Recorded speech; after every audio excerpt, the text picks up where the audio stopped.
And this can be true for a project, or it can be for an event that you're doing. You basically have 4 major steps. First of all, you start with a present situation, and you see on the top, and there's a future desired situation. And everybody who is an entrepreneur wants to go from the present situation to a desired situation, without exception. So that's a very important thing to understand. We are in a present situation. We want to go to a desired situation, which is going to be where we want to be. Why, how, what's the need? That's important. But understand that we're trying to change reality, right?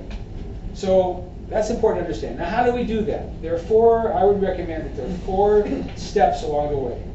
The first, and they don't have to always be in this order, but I'm just presenting in this order, but they could also, there's a lot of iterative stuff, it's very messy, it's like spaghetti. But just for the sake of discussion, I like to present it this way. The first is goal analysis. You want to analyze the present situation, the problem, who has it, who owns it, and decide where you want to go with it. So goal analysis is analyzing your goals and your objectives. What do I want to do? And the clearer you can be about that, the better off you are.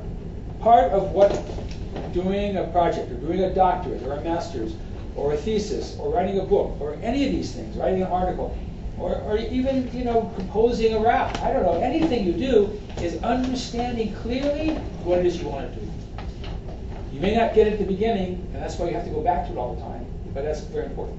A second part is the designing, knowing where you stand and where you're going. Your next step is to create a path to get there. So brainstorming can help you generate many wild and crazy ideas, and you take some of them, you go from there. You try to design what it is that will make that goal come to reality. The third area is implementation. Now that you've got sort of like your plan, how are you going to implement it? How are you going to make it come into the world? And the last part, which is very important and often neglected, evaluation and follow-through. I recommend that everybody, when they do any project, sit down with themselves afterwards, with the people that did it, and they go through very clearly what it is that they did, to what extent did they achieve it, they didn't achieve it. Maybe there's some things they found out they didn't know about before. Write it down and make it clear so that next time the iteration will be together. That's what we do all the time. It's called research and development. Research and development is you develop something, you do some research on it. You develop it more, you do some research on it. Then you have an effort scholar. Okay, so that in a sense is the overview. Now we get to the systematic organizing checklist. And you can see those 4 areas. And you can see that underneath each one of those areas are questions. Remember I told you about you asking questions? These are the questions that the organizer asks. And I would say that everybody has, in some way or another, something to say about these questions because we're doing a project.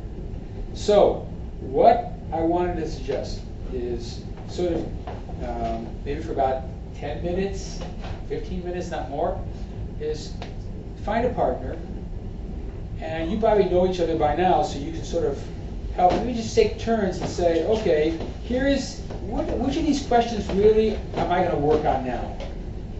I know about this, but I don't know about that, or I didn't think about that, or this is irrelevant. What's a question that really talks to me on my project?